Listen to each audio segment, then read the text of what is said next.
GT America, powered by AWS, boasts a schedule that tours many of the country's finest tracks. Today, that site is Road America in Elkhart Lake, Wisconsin. From the very beginning, fans have flocked to this track to see many of the best road racers in the world. The first race ever held here was won by world champion Phil Hill in a Ferrari Monza. Now the racers of today look to join the legends of yesteryear as winners at this famed track, and the green flag is just minutes away. Good morning. Welcome to Elkhart Lake, Wisconsin. My name is Ryan Marine. It is a pleasure to have your company. Calvin Fish is alongside. We've got DJ Clark patrolling the pit lane for us here this weekend as we get set for the second of two races here at Road America for GT America, powered by AWS. And Calvin, today we expect to see a repeat of yesterday, and that was a lot of fun. It was a thriller. What a great race in both the GT3 and GT4 categories today. It is warm out there right now, Brian. I mean, about 10 degrees warmer than we saw here yesterday, so that'll be a consideration on the setups of these race cars. More from Calvin here in just a moment, but now let's head down to the pit lane where we find DJ Clark. Good morning, DJ.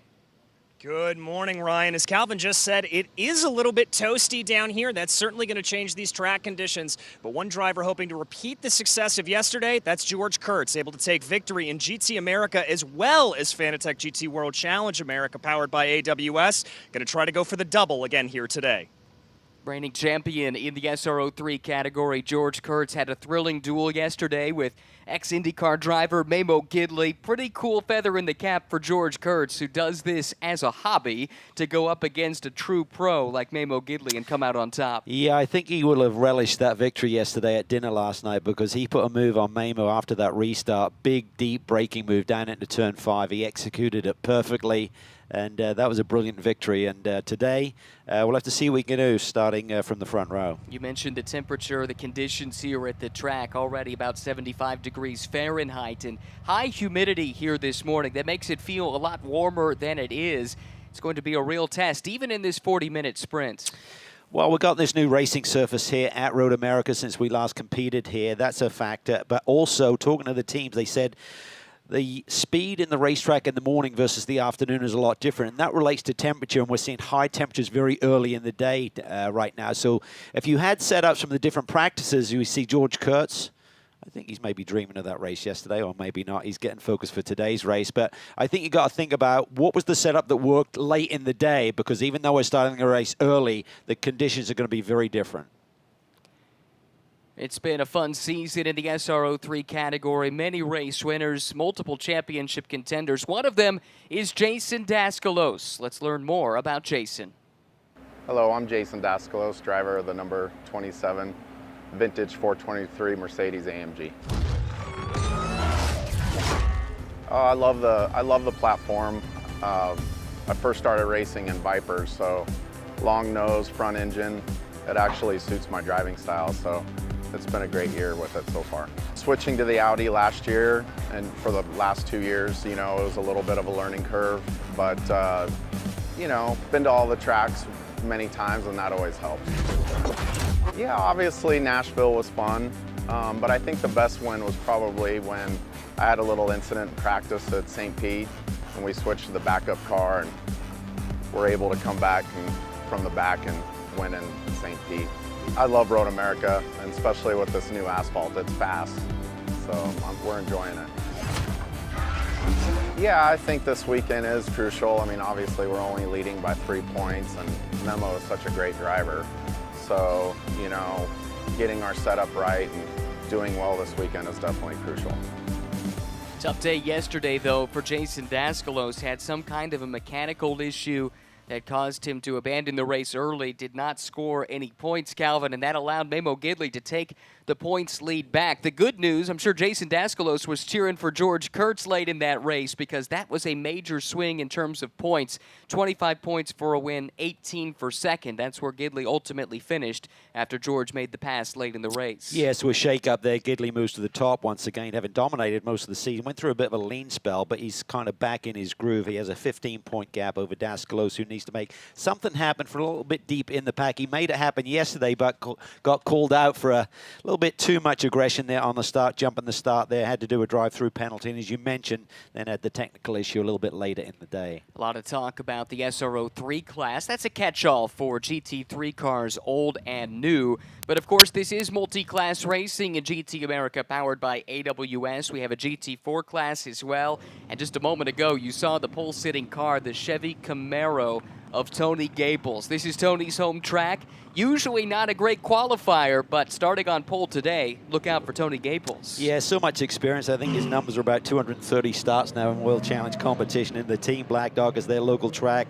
They've had 41 victories over the years, 5 driver titles, 4 team championships. So they know how to get the job done. They've been working on this Camaro, trying to fine-tune it, get it back up to speed. And it's finally in his sweet spot here. I saw Tony grabbing a coffee early this morning in Elkhart Lake. He's pumped. He said, I let one get away yesterday. Starts from the pole here today. He wants to make it happen. Finished 4th in race 1, looking to add to his tally of 2 podiums on the season. Let's look at the starting grid now, and on the overall pole will be yesterday's winner, George Kurtz, alongside the man he dueled for that victory, Memo Gidley. Anthony Bartone and Jason Daskalos set to line up 3rd and 4th. Johnny O'Connell in that older Audi R8 LMS starts 5th alongside debutant Brian Locke. Andy Wilczak from Flying Lizard and Mirko Schultes in the Callaway Corvette starts 7th and 8th.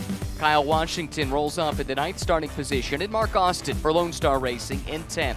Alex Vogel and Todd Treffert lining up 11th and 12th, and Amir Halim actually will have to start from the pit lane today after being assessed incident responsibility for a crash in race 1 yesterday.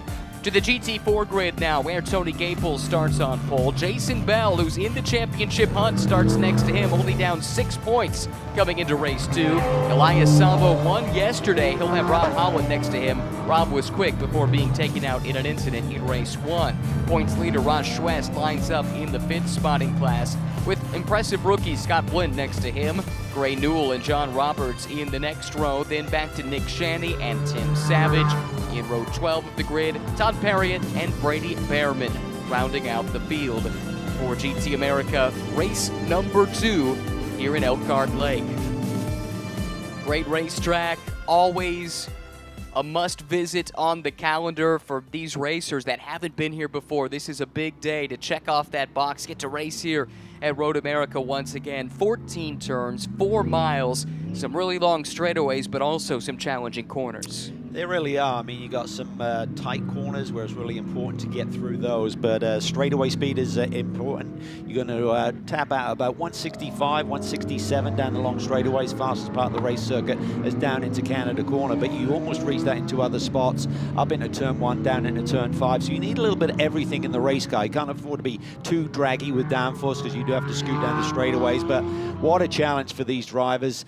We talk about this racing surface. It's brand new, it's fresh. It's got a lot of grip on line, but if you venture just outside that boundary, watch out. You've got to be on your toes and ready. That repave completed in October of last year. Just the second full repave in this track's history. It dates back to 1955. Great measures were taken to maintain this racetrack and not have any variation from the layout that is so well loved by these drivers and teams, but inevitably there are going to be a few little tweaks here and there, and that's what everyone's experimenting with this weekend. Yeah, and I think there is a nuance to the King, one of the most demanding corners on this racetrack, a couple of corners back from where we're watching right now, and that's what's catching the drivers out. Just, I call it like the profile, the crown in the road seems to be subtly different, and if you get outside of that and you kind of go over the edge, there's nothing left in the racetrack to kind of grab you like it did before. So that's the critical part of the racetrack, not to make a misstep.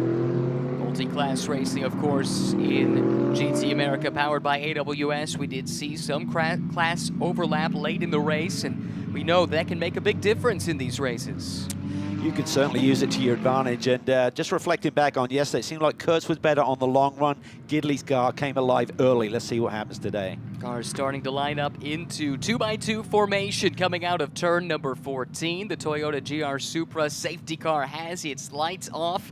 And the Rovapol Award winner, George Kurtz, now has the field in hand.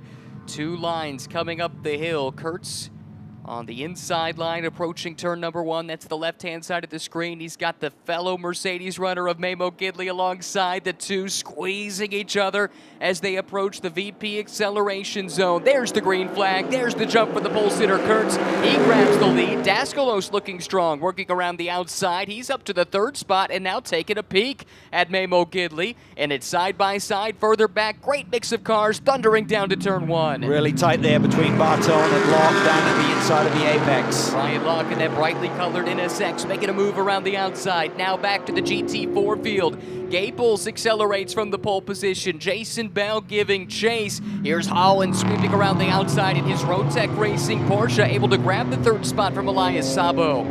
Holland had great momentum coming into this race weekend, but got taken out by a GT3 competitor late yesterday. He's got a rebound here today. Great start from Ryan Locke. He's up there challenging for the 4th position. He's got Johnny O'Connell in that Ski Autosports Audi, the blue and red Audi.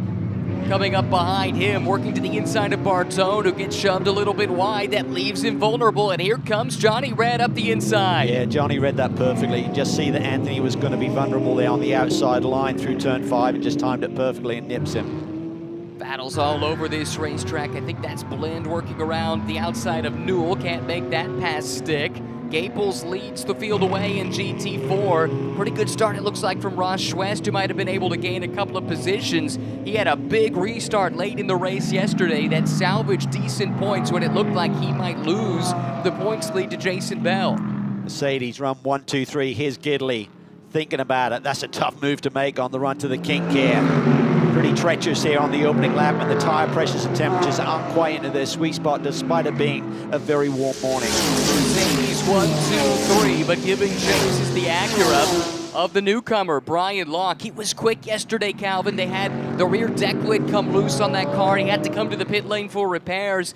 Didn't really get a chance to show what he was capable of outside of a couple of laps really early on. I was so impressed with Brian Locke here yesterday on debut. He showed a lot of poise, a lot of pace, but up front, Kurtz holds on to it. Gidley looking to make a move. He wants to control this race, try and get around that crowd strike entry early. 40-minute sprint race in GT America powered by AWS. No pit stop, single driver, multi-class racing coming around to complete lap number 1. And it is yesterday's winner, George Kurtz, setting the pace. Memo Gidley giving chase. And here comes Johnny O'Connell. That Audi's got great straight line speed. Ooh, a little twitch there from Locke. It's going to open the door for O'Connell, and Bartone comes through too. Yeah, I think Locke was distracted there by Johnny O down at the inside. He wasn't going to force the issue, but it was enough to distract Locke. He missed his marks and went a little bit wide. Here's Gray Newell, Heart of Racing, the team, working around the outside of a fellow Aston Martin runner, Ross Schwest. That's the championship leader coming under duress. Schwest down to the inside there on Gray Newell. Pretty tight up front.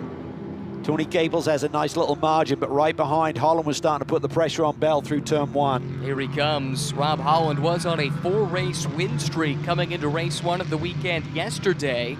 Unfortunately, he was hit by an out-of-class car, and that ruined what appeared to be, at the very least, a top 5 run, quite possibly a podium run yesterday. Yeah, that could have been a championship changer yesterday, because Rob Holland didn't compete at the opening rounds of the championship, so you can drop a weekend, but now he had a bad day yesterday. He's got to rebound today. Right now, putting a lot of pressure on Jason Bell, one of the drivers he is fighting for the championship. Really 3 drivers in the mix in the GT4 class, with Schwest leading the way, then Bell and Holland in the conversation too as the series hits its stretch run. Cars will now start to feel a little bit better. Starting to pick up some grip. Tire temperatures will now be in their sweet spot. Kurtz is in the groove.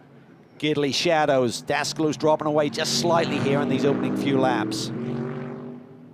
If you're wondering why no Adam Adelson in the field here today, he was involved in an incident in the Fanatec GT World Challenge America race yesterday, and the car that he was using here in GT America will be pressed into service in the Fanatec GT Johnny O's race. got a problem. Yes, he does. Suddenly to the inside. slows. Schultes is through. Washington and Wilczek following him Left through. front looks like it's a drift, maybe. Looks like it's got some camber issues in the left front. Doesn't look right to me. O'Connell was running 4th at the time, now heads to the pit lane early in the going. This takes him out of contention. Race winner on the streets of Nashville in the series' last stop.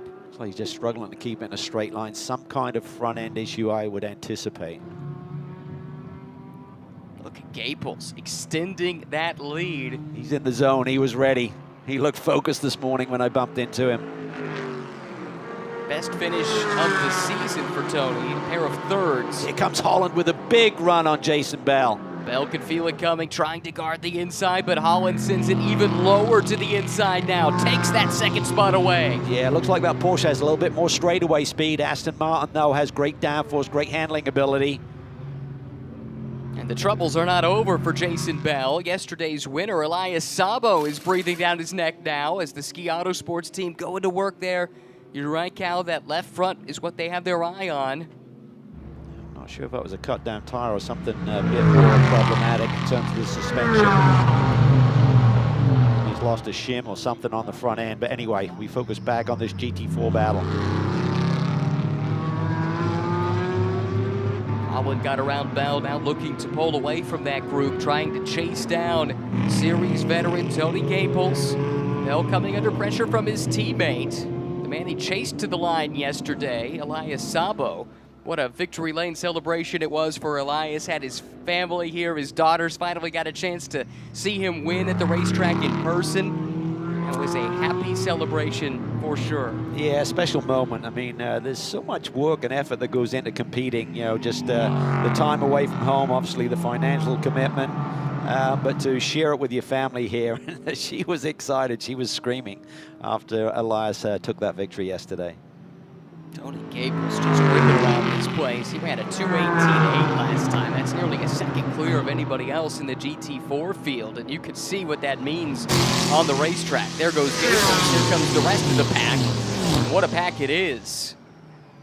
Yeah, Tony's just got to use every ounce of experience now, just hit his marks. Got a different competitor now in P2, Rob Holland. Let's just see what he could do now he's cleared that Aston Martin pack a little bit. Up the hill through Billy Mitchell Bend, tough turn. Blind on turn in, and then leads to this really tricky turn 14. To do some braking while turning there at the entrance, and it's crucial to get a big run off down this long 4,400-foot front straightaway.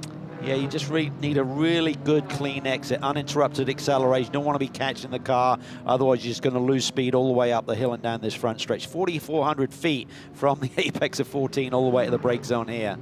Let's get more on what was ailing Johnny O'Connell now with DJ.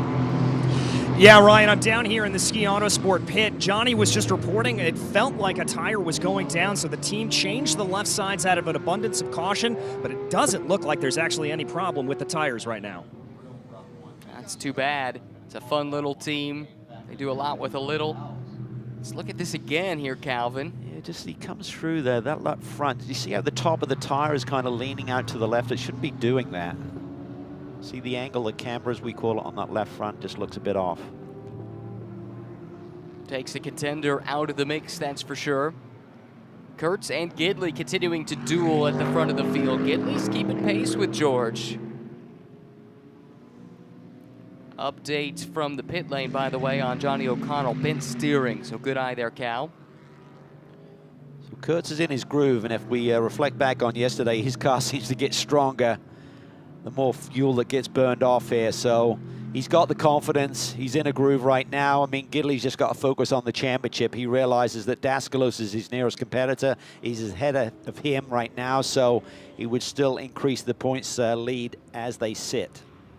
Kurt's not in the championship hunt this year. He is, of course, the reigning champion. Had a dominant season 1 year ago, winning 9 times and taking the title by over 150 points.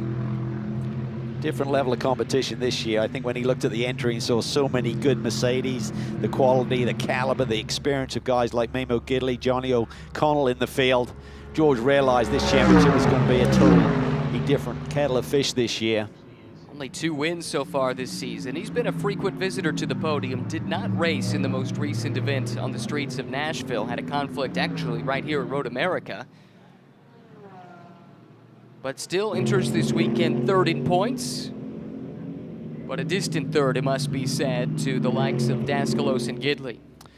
Yeah, he's still thinking, well, if I go on a rip here and can clean the table all the way to the end of the season, let's see how the points fall then. But up front in GT4, Gaples continues to lead, but looks like Holland's got into a groove. As I said, he's escaped the clutches of that group of Aston Martins right behind him. And this will be a game changer for Tony Gaples. He was kind of in his own spot on the racetrack, had no pressure from behind, but if Holland can close the gap a little bit, then Tony may have to get a little bit more defensive and compromise his lap time. His trailing pack is starting to pick up the pace here, Calvin, because not just Rob Holland, but Jason Bell also was quicker than Gaples on the last lap. Everyone in this group turning their fastest lap of the race the last time around. And for Holland, Bell, Sabo, Schwest, Newell, Blind, that whole group, they're really starting to find the groove that Gaples had right out of the gate, and Tony now starting to feel some pressure. Rob Holland has arrived on the scene. Yeah, this is going to get interesting if Holland can close that gap any further. And again, hats off to Scott Blind on debut here this weekend at this level of competition, doing a really solid job. Had a nice run yesterday, top 5 finish. Is hanging with much more experienced competitors in front of him. Top-notch team with Archangel Motorsports. Mike Johnson running that operation. That'll help get you jump-started as you jump into professional racing. Well, Mike's just got so much experience. He's one of the real savvy strategists. Not that you need a lot of strategy in these sprint events, but in the longer duration races, he's a real ace up your sleeve if you have him on board. But he's just been there, done it before many times, and he's just a great sounding board, I would think, for Scott as he transitions into this level of competition. Look at the speed. This is one of the fastest, if not the fastest, part of the racetrack. The run down to Canada Corner. Inter-team battle here. 2 Flying Lizard Motorsports teammates, Bell and Sabo, now nose to tail. Bell's dropped off from Holland and coming to the clutches of Elias. Yeah, you're right. 2 teammates. We saw it yesterday with a battle for the win. Sabo hung on to it, and I think Jason was a little bit perturbed that Elias was pretty defensive at times, but that's what it takes sometimes to grab that victory. Schwest there, the championship leader, sits right behind that duo, waiting to see what happens. Just lurking, isn't he? He is so opportunistic, rarely puts a wheel wrong, and is there to capitalize when others have bad days. And then when it's time to go out and win races to win a championship, we know he could do that too, as he swept the weekend at Indianapolis last year in the season finale in order to clinch the title over Jason Bell by just a handful of points. Gaples responds with his fastest lap of the race. The problem is Holland just set his best, 2/10 quicker than Tony, so the gap is shrinking at the front. Right now, between the two, less than a second. That's what it looks like on the racetrack. Gaples, Black Dog Speed Shop Camaro, Holland, Rotec Racing Porsche, first and second in the GT4 class. To look at the GT4 speeds coming down the hill into turn 5, up over 145 miles per hour. You're probably looking at about a 15 to 18 mile an hour speed delta between the GT4 cars and the GT3 machines. 27 minutes to go. Let's check back in pit side with DJ. Just had a chance to talk to Flying Lizard Motorsports with Jason Bell and Elias Sabo running nose to tail. They are free to fight if they want to, but avoid contact at all costs, Ryan, so follow rule number 1 of motorsports. Yeah, that's the name of the game, isn't it, Calvin? Do not hit a teammate. Yeah, it gets tricky, right? I mean, because sometimes there'll be a move that could be potentially on, but when it's your teammate, do you risk having that contact and having to deal with it afterwards? But it all comes with experience.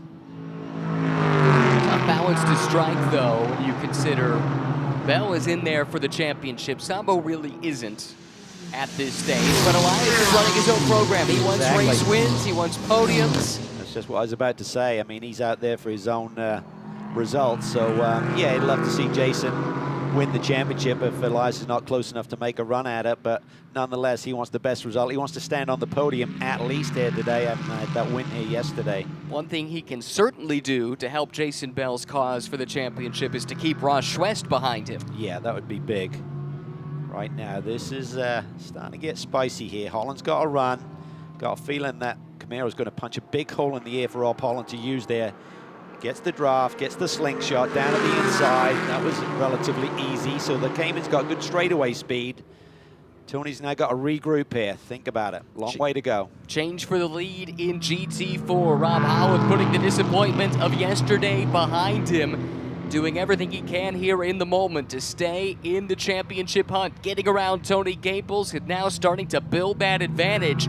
Gaples looks to be laboring a little bit here, Calvin. Perhaps the heat of the day a little bit different than we saw yesterday, even though it's the morning, and that can change how these cars feel. Yeah, 15 minutes in, certainly track temperature, ultimately tire temperature will be a factor. Here comes Jason Bell with a big run on Tony Gaples.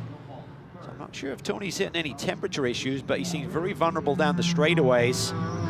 Holland went by easy. Tony had to overslow. The car's going to give Sabo a run as well. What does Schwest do with this? Does he poke his nose in there and force the issue? Sure does. Defending champ Ross Schwest is through. That is for the 4th spot. Gaples from the lead has dropped 3 positions in just half a lap. Just have to wonder if there's something a little bit amiss with that Camaro. It's a lot of spots to drop that quickly. Someone who's kind of controlling the start of this race from the pole. The armada of Aston Martins continuing in the rearview mirror here for Tony Gaples. He's got 2 more giving chase now. Gray Newell, Scott Blend. Looks like he got a better jump at the exit of the carousel there. That gives him some breathing room, a chance to reset. At the very front of this field, George Kurtz continues to lead overall, 0.6 of a second over Memo Gidley. It's another 9 seconds back to Jason Daskalos in 3rd, and he's got Anthony Bartone within a half a second. Brian Locke is right there too as Gaples coming under attack again. Here comes Newell now to the inside in Canada corner. Just something's a little bit off with Tony right now. I thought initially it might have been a technical issue with the straightaway speed, but I think maybe more car balance. It's a lot of spots to drop in a lap. From 1st to 7th in 1 lap for Tony Gaples. Stays out. I thought we might have seen him head to pit lane if something was totally amiss. But up front, Gidley's keeping the pressure on Kurtz here. Their fastest laps just a couple of hundredths of a second apart from one another. And you mentioned Daskalos now under pressure from Bartone that seems to have speed in hand over the Mercedes he is fighting. Talk about this being a high-speed circuit. Race Vision powered by AWS. Overall top speeds, Johnny O'Connell before his issues hit 165. Mirko Schultes in the Callaway Corvette and Brian Locke in that Acura at 162. But it's all about lap time. You got some big brake zones here, and that's where downforce comes into play as well. You're going to be a little bit draggier down the straightaways, not quite as quick through there, but lots of long duration corners where you need that downforce working for you. So that's the compromise. That's the conundrum of how much aero you want in the car to get around Road America. There you see how good the Mercedes is over the whole lap with that average speed statistic. George Kurtz 113 plus miles per hour. Memo Gidley only a fraction behind. It's Mercedes 1, 2, 3, 4. Gidley's keeping Kurtz honest, but so far George has just been hitting his marks. He's really in a sweet spot right now. I think the Riley team have really found some great setups on these Mercedes. They've tested here. They rolled into the weekend with a lot of confidence, and they're just executing. High commitment turn number 6. Now what we call hurry downs. The run down to turn number 7. A quick left-hander here. Excuse me, turn number 8. Turns 9 and 10. That's the carousel. Long duration corner. And it leads to the fastest part of the track, Kettle Bottoms, and the run to Canada corner. Exit to the carousel and into the kink, crucial for lap time. This is going to be a spicy little battle, I anticipate here. Young Anthony Bartone going up against one of the most passionate racers we have in our paddock, and Jason Daskalos. I love where he talked about his rebound at St. Petersburg earlier this year when they crashed the primary car, switched to the backup, and he grabbed a brilliant victory on the streets there in Florida to open up his championship.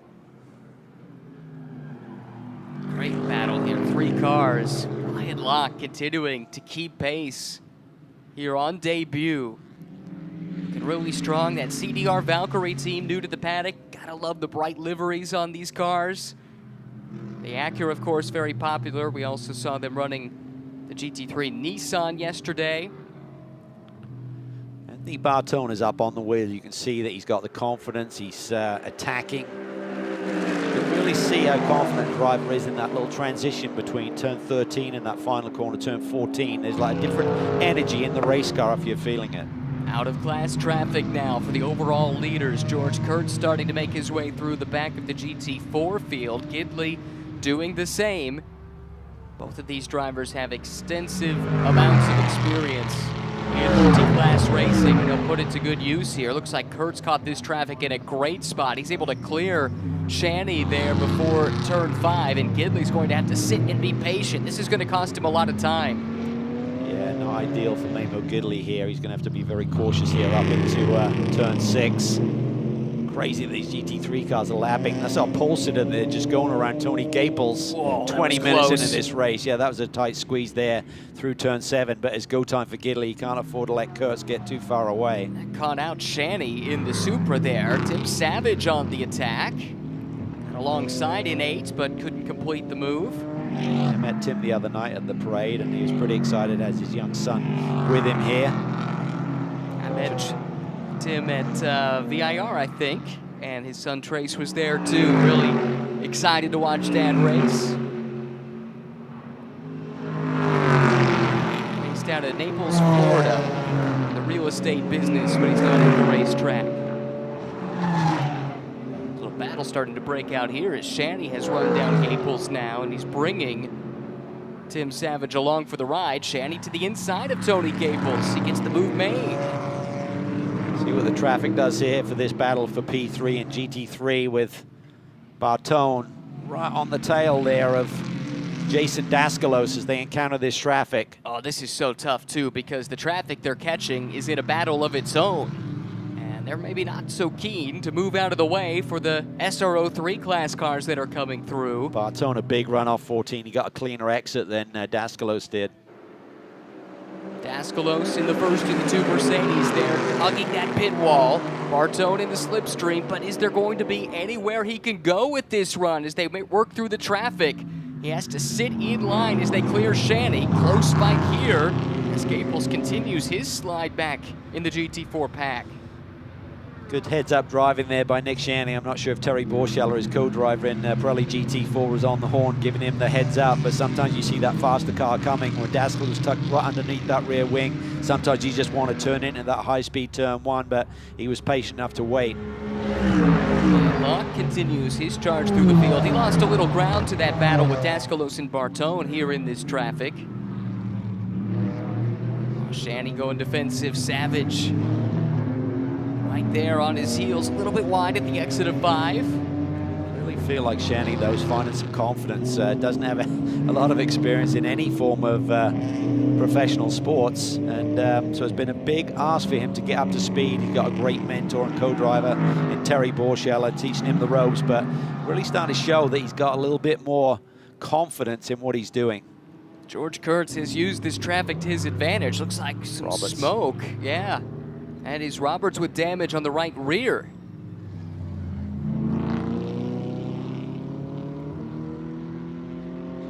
Smoke out of the back of Tony Gaples too now.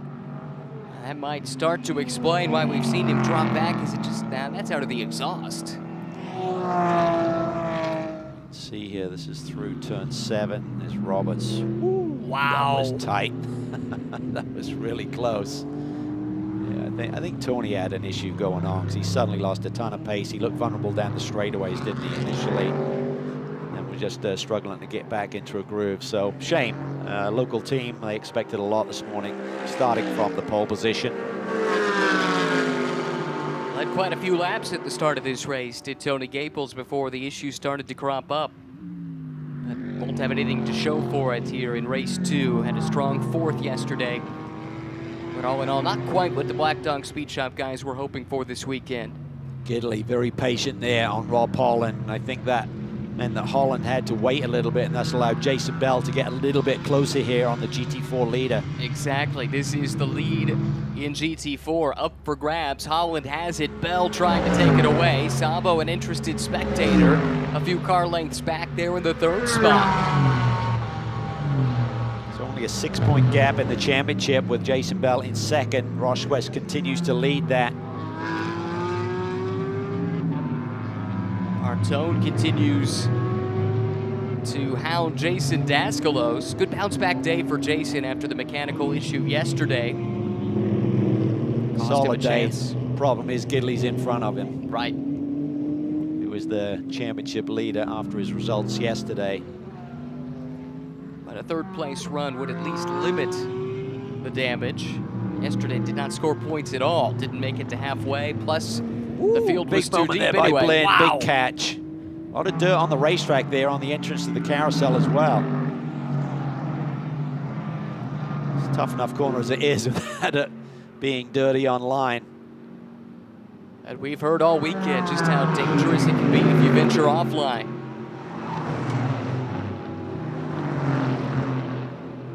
There is the Black Dog Speed Shop crew taking a look at the Camaro of Gaples.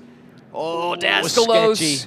That was sketchy, dirty part of the racetrack. And that's on the leader in GT4. That could have had major implications. Bartone's able to follow him through, and that brings Bell right back to the rear wing of Rob Holland. Oh, and Holland drops a wheel. Here comes Jason Bell. He's going to scoot around the outside. Holland's tires are going to be dirty. He's got to be careful here.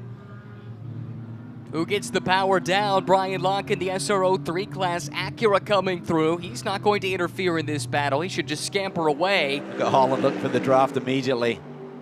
He knows he's vulnerable. That Porsche does look pretty stout down the front straightaway this weekend. Sketchy couple of laps there for Rob Holland with the GT3 traffic coming through, trying not to lose too much ground, and he's kept it together, kept the lead, but it was tight.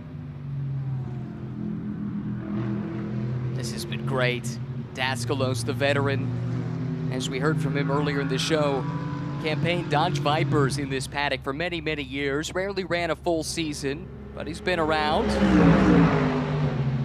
Stepping into modern GT3 machinery for the first time in some time here this season. And he's got one of the impressive rookies. We've had several this year, but Anthony Bartone certainly has opened eyes with his pace given his lack of road racing experience.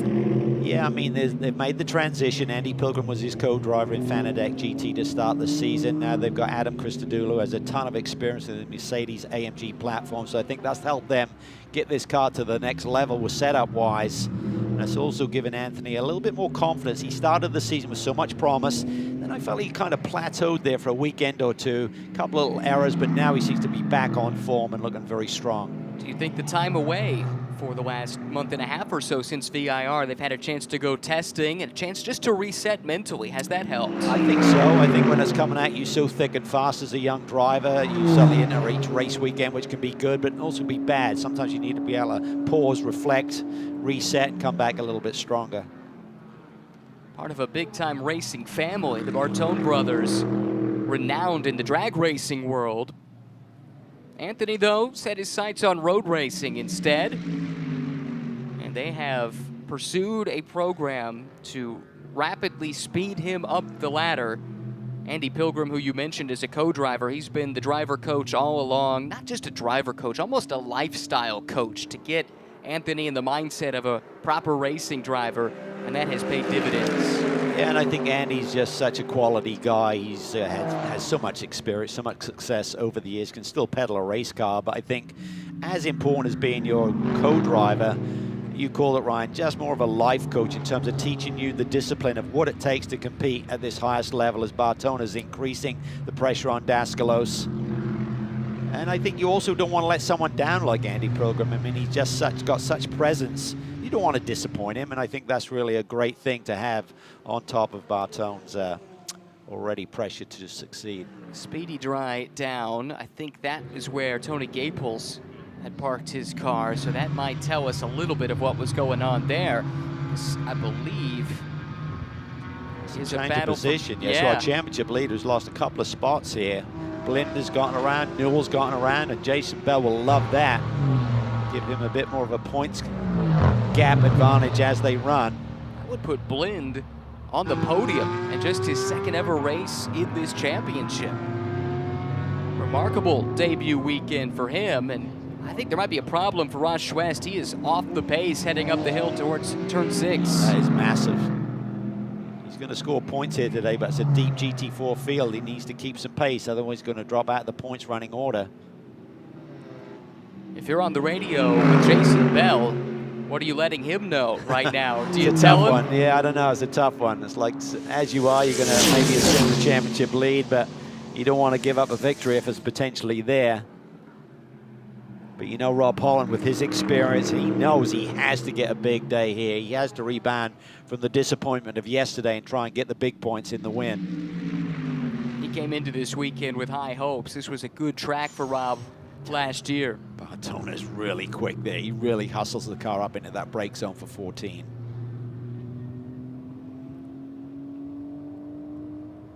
Back to the overall leader now, George Kurtz. The gap at the line, less than 1 second. Memo Gidley keeping him honest. But to this point, Calvin, George has not shown any sign of weakness that Memo Gidley could use to pounce. Notice that George employs a slightly different turn-in point to Gidley on a lot of these corners. He turns in slightly earlier in turn 1, slightly earlier in turn 3. Doesn't seem to hurt him any, so that's where he's found his groove and speed. We said before, their fastest laps separate by just a couple of hundreds, so they're so evenly matched. So that pole position, getting the launch, you could almost see George's body at the start there, like make a big move as he hit the loud pedal. That was pretty cool, actually. Didn't have a chance to comment on it at the time, but he was ready to go this morning. We got a great shot of him sitting in the car on the grid, eyes closed, visualizing. Such an important tool going into a race. Well, I think he realizes that Gidley's got a ton of experience. Yes, he made the move on him on the restart, but you don't know who's going to get those opportunities, so he felt that he had to get up on the wheel early, get the track position, try and control the race, and that's exactly what he's done. So look at the crowd strike by Riley team. Battle here for the final step of the podium in GT4. Actually, just off the podium, excuse me. Bit further down than I anticipated, but still, 4th and 5th up for grabs. Blind and Newell here. Gray's got a ton of experience now. We talked about him being the newbie, but not any longer. This Hard Racing team have just done such a great job in terms of not only putting out great race cars, but increasing their footprint globally with their various racing programs. It is an ambitious team, that's for sure. Their CrowdStrike 24 Hours of Spa debut. Been active in GT3 racing on both sides of the pond, plus multiple GT4 programs within this paddock. Gray Newell's been a big part of that as it's grown over the last couple of years, and he's putting the pressure on Blind now. Blind guarding the inside into Canada corner. Newell tucks back in line. Oh, a little slide there from the back of the yellow Aston. That brings Gray Newell alongside. Tough place to go side by side, though, up turn 13. Yeah, Gray is putting the car in some compromising positions, trying to take advantage of Blind's car. He looks a little bit loose here. We've seen him pretty sketchy coming off turn 8 and off 12 that last time, so just got to maybe be a little bit more patient with how he's grabbing that loud pedal. Bartone continues to throw everything he has at Jason Daskalos. Daskalos desperately needs to hang on to 3rd here just to stay in touch with Memo Gidley in the championship hunt. Under 7 minutes to go. Lap time's right around 2 minutes, just over. So the laps are winding down. Not many chances here for the likes of Anthony Bartone or Gray Newell. These drivers embroiled in these battles to make that one last pass here late in the race. Yeah, I think the key really is to just try and time your gap on the entry to the kink so you don't get quite as much aero wash, and you can come off the kink with some speed and some momentum and maybe make a run down into Canada corner. Such a tricky, such a fine window that you're working with in terms of that gap in the car in front of you to not get too far back, that even though you're closing, you're not then able to pounce. Hazard lights flashing. He's doing everything, but I don't think you're going to phase Jason Daskalos by flashing lights at him. When we talk about these GT3 Watch cars. right here. Bartone is so quick right there. Look, he looks for the inside. Awesome racing, so close. Nothing between the two cars there in terms of distance. Each gave just enough room to make that work as they head up the hill, exiting turn 14. Under 6 minutes to go, just a couple more laps here. This is the fight for the final step of the podium in SRO 3. Jason Daskalos for CRP Racing, Anthony Bartone for Bartone Brothers Racing with Real Time Racing. Did Bartone show his hand a little bit too early? That would have been a great last lap opportunity, and stove it in there a little bit deeper, kept it clean. Jason will have that in his mental notebook right now, realizing I'd been seeing the speed of Bartone through 13 to 14, and suddenly he got a run and thought about making a move.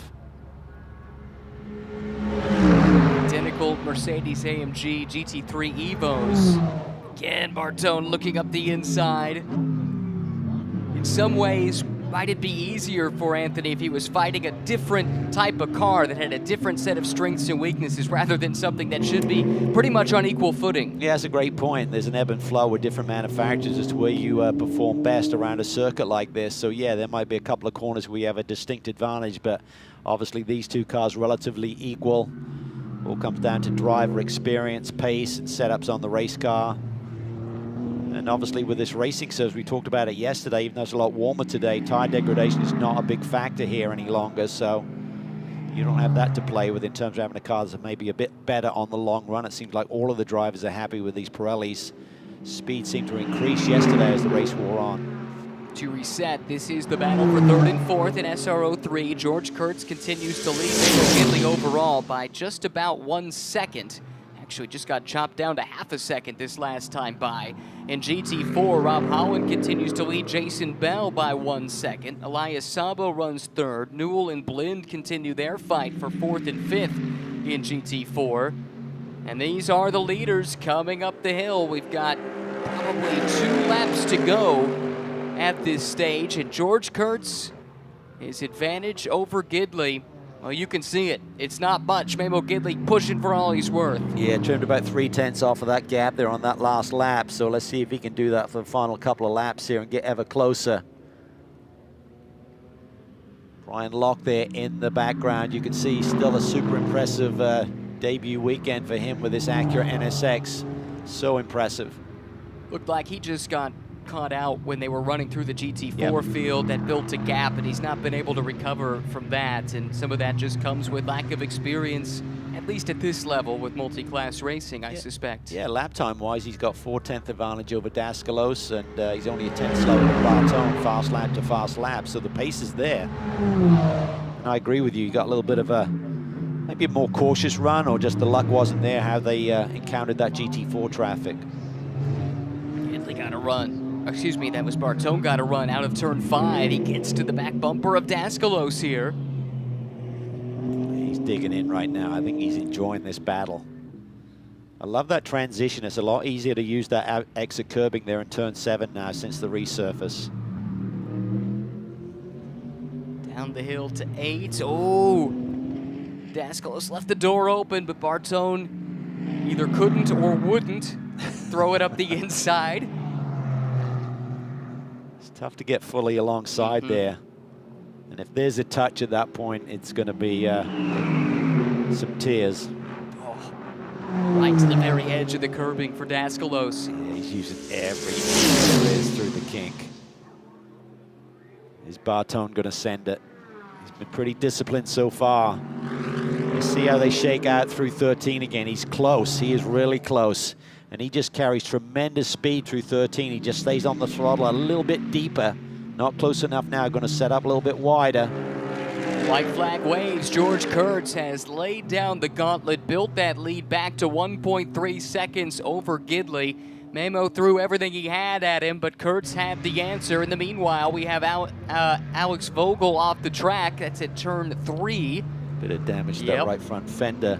So what a response by Kurtz. Just laid down a lap that was within a 1/10 of a second of his fastest. Let's say how this happened with Vogel. Maybe he got some help. Austin up the inside, and yes, a little bit of contact between the two. Quite a bit of damage to the right front of the Porsche for Vogel. They were fighting at the time for 9th and 10th. Vogel now just limping that car back around as the leaders come through. That was Gidley, and now this fight for Third and fourth is going to catch the stricken car of Vogel here shortly.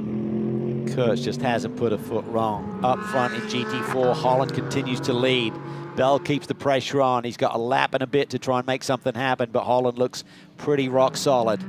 Figures to be a pretty good day in points for Jason Bell, even if he does not win. Ross Schwest has dropped all the way back to the 6th spot. Yeah, we thought he had a technical issue, but he's continuing to hang out there, so that's good news, but damage limitation at this point. Here comes Kurtz.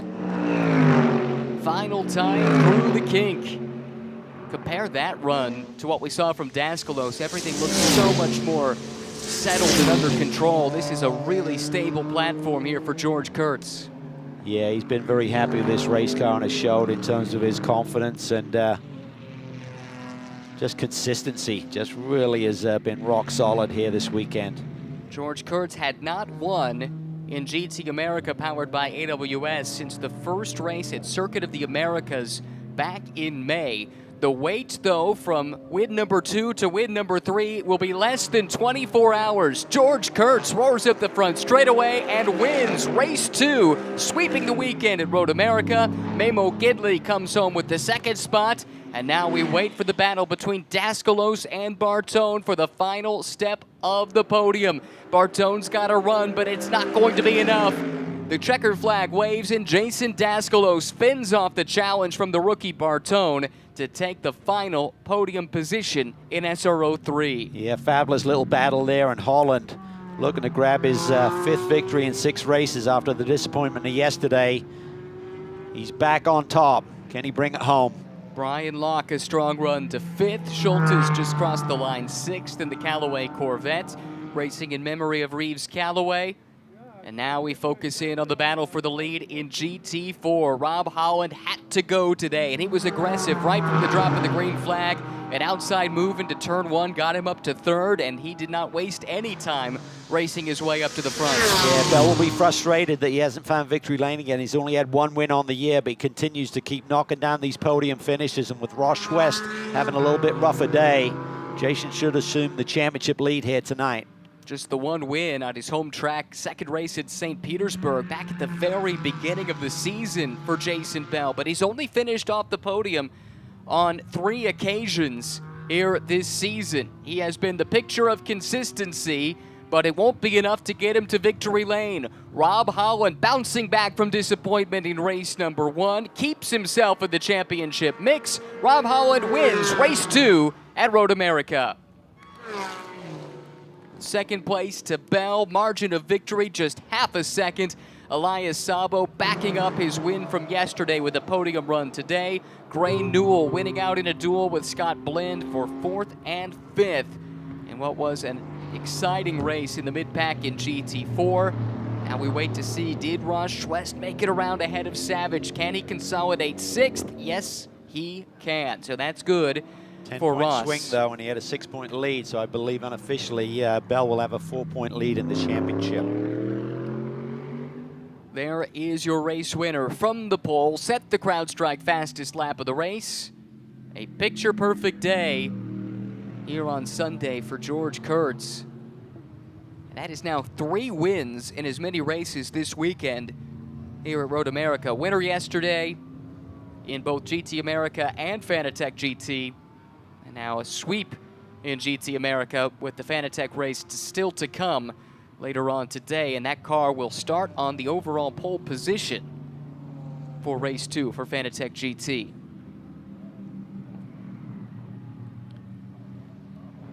Nemo Gidley back on the podium. Back-to-back runner-up results. Good for him after the disappointment at Nashville, where he just was not a factor at the front of the field, but he will build his points advantage over Jason Daskalos, who comes home 3rd here today. Bartone and Locke, how impressive was he? Can't wait to see more from him this year. Yeah, I hope we see more of him because he really showed a lot of potential here this weekend. The Acura seems to have some pace, and he was certainly knocking on the door of potential podium. Lost a little bit of ground in traffic, as we mentioned, but still a rock-solid weekend. Mirko Schultes 6th, Wilzock Washington 7th and 8th, Mark Austin and Alex Vogel 9th and 10th, but I suspect That coming together they had on the penultimate lap will draw the attention of the stewards. We'll see how that shakes out.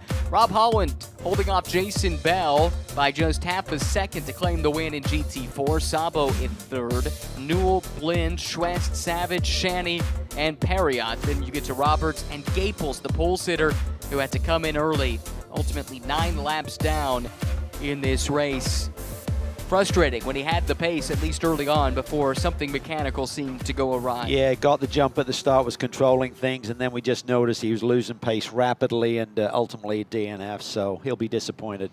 Colin Brown coming in to congratulate George Kurtz. It'll be Colin to start the Fanatec race later on today. Let's hear from the man who has won 3 races already this weekend. George Kurtz is with DJ.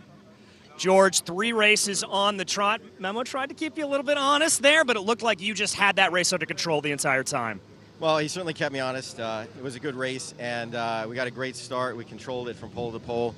Try to leave a little in the tires for the last bit, and was able to keep them behind me. And I think I managed to work through traffic pretty well. So overall, great weekend for GTA, and hopefully there's more to come in the afternoon.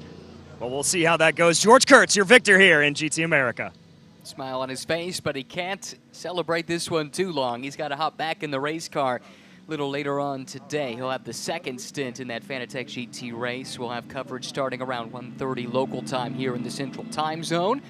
Looking forward to that. That car has been a rocket ship, both in GT America and in Fanatec GT. Yeah, I think the season is just getting stronger and stronger for that group, and they come here to Road America, have on the back of a test, and have been the car to beat. And but that's not always easy to hang on to. The racetrack changes a little bit. It evolves, a lot warmer day, and I think they have to learn from what they saw with the balance of the car here, and maybe even make some more adjustments for the afternoon race. And it's Rob Holland climbing from the cockpit and then climbing back in. He's not quite done yet. Former professional cyclist, and has found a second career as a racing driver. So much success racing in Europe, whether it's been in British touring cars or at the Nürburgring, where he based his team and his own life for so many years before coming back stateside to race here in the SRO America paddock. A hug from his longtime friend Greg Gill, president and CEO of SRO America. And this is a big day for Rob after the disappointment yesterday. This keeps them in the mix. It does. If he had another bad day, it could have been too much, too tall of order to get back into the fight. But rebounds with a win, that's huge. Time to hear from our GT4 winner. Rob Holland is with DJ. Rob taking a quick drink of water here at this point. Able to bounce back from a disappointing day yesterday. Taking the victory here. Must-win situation, and you pulled it out. Oh, I have no idea how. I mean, we were going home yesterday. I mean, that was it. The car was done. It looked like it was tubbed. And honestly, my guys, like, I'm going to get a little emotional because they were here until, really early in the morning. They worked so hard. Thanks to Steve and Brad and Christian and Brian Ma, our engineer, and Scott and Greg. I mean, all the guys were just a mega, and I didn't expect this. I didn't expect to be here. Well, you are here. Championship hopes in the last 2 rounds still keeping you alive. Can you do it? Oh, yeah. That's what we're here for. We're not here to finish second, and we've proved it, I think. We've got 6 wins on the year. We had 4 in a row. Luck didn't quite go our way yesterday. We were playing the long game on tires and hoping those guys came back, which they were, but then getting taken out of that race was just brutal. You're sitting there on the side of the road and going, that's it. We're all going home, pack up, and, yeah, we're going to do it. We're going to do it. There you go, a promise from Rob Holland for the rest of the year. From the depths of despair yesterday, Calvin, to victory lane today. That's quite an emotional turnaround in less than 24 hours. You could hear that in his voice, certainly. It's a mega disappointment to be taken out yesterday, and he thought they couldn't compete. They rebounded and grabbed the win. Green flag waved just about an hour ago here at Road America. George Kurtz from the pole position was able to sprint away to the lead. It was Rob Holland, though, on the move early. This was the fight for the second spot at the time, getting that position from ultimate runner-up Jason Bell. Problems early on for Johnny O'Connell, a race winner at Nashville earlier in the season. He comes to the pit lane with a steering issue and was done early. Rob Holland raced his way to the lead. It did look like Tony Gaples in that Camaro might have been laboring, Calvin, and ultimately he did drop out with a mechanical issue. He did, so I think that problem was affecting his performance there. Big off here, and what an escape. Lucky escape for Roberts' wild ride, and just behind you see the Gaples car giving up the ghost. But at the end of 40 minutes, it was George Kurtz completing a clean sweep of the weekend here in GT America, and Rob Holland an emotional win in the GT4 class after being taken out one day ago. Great work by the Rotec Racing team to get the car repaired, and he is back in victory lane now here in GT America, powered by AWS. Up next for the series, a trip to Sebring, Florida on that classic course. We'll see you there.